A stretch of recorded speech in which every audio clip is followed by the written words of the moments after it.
ప్రతిసారి అమ్మ లేకుండా కథ చెప్తున్నావు. ఏదో ఒకరోజు అబద్ధం లేకుండా కథ చెప్పాలి. చెప్పగలవా?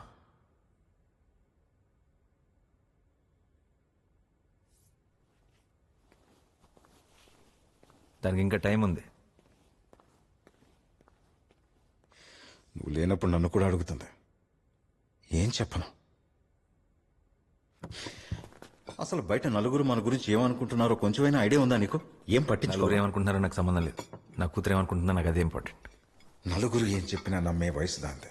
సంబంధం లేదంటున్నావు, పర్వాలేదు. కానీ సమాధానం చెప్పాల్సిన రోజు. డాక్టర్ అపాయింట్మెంట్ ఏమైంది? మాట్లాడా. She an expert in 65 roses. Sweden ప్రకారం 9:30 PM కి, అంటే 2 AM కి